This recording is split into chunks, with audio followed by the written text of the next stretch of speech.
kou Shakira, wap jwen nan pil difficile to kou moun Shakira qui représente international. Yon pas c'est Shakira qui représente international. Regarde Shakira c'est une artiste féminin qui représente international en pile. Li nan espagnol, li nan anglais. Li pot musique là qui vini et baton. Ti bil reme musique là, ti bil écrit musique là, li wè ka chante nan anglais la chante. Li chante nan espagnol c'est baton. D'ailleurs Shakira c'est une artiste qui font pile parler dans monde là.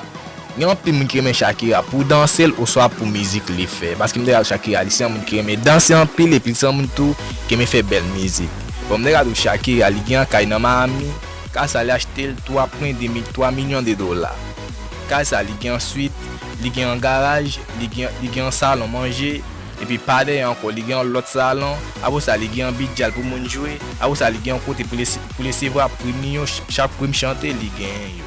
Car la gen gymnase côté pour moun faire sport, li gen en piscine.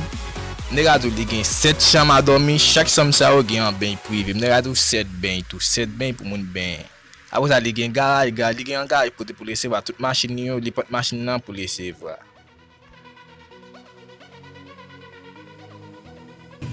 Pour machine Shakira gen pile machine. Li gen on Audi, li gen un bébé auto, après ça li gen bébé auto assiette, li gen Mercedes Benz, li gen pile belle machine encore que Shakira a utilisé. Gen Mercedes Benz, regarde Mercedes Benz c'est Shakira plus simple parce que me regarde Mercedes Benz ça, Mercedes Benz Shakira te fait le cadeau. Me regarde Shakira avec Dira Piqué connaît moun ça maintenant belle coupe et des moun et me regarde moun ça gen vie ensemble, yo get ti moun ensemble etc.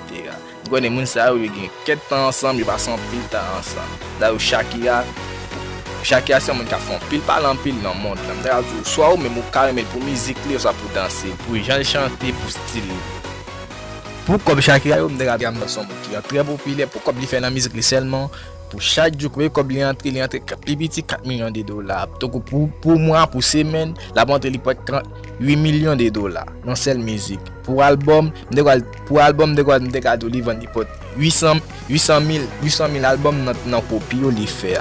Regarde qui en musique li te fait Waka bicyclette, mais la molé. Après ça me regarde qui on était sorti avec Arnold Dobleya, musique ça va regarde musique qui sorti dans hit mondial.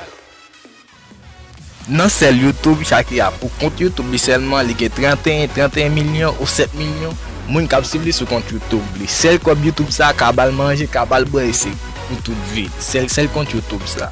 Après ça sur compte Instagram ni encore il est très actif sur compte Instagram. Pour compte Instagram Shakira, combien moun Shakira gagne k'ap suivre sur compte Instagram ni, il gagne 60 millions moun k'ap suivre ou soit 9 millions moun k'ap suivre sur compte Instagram.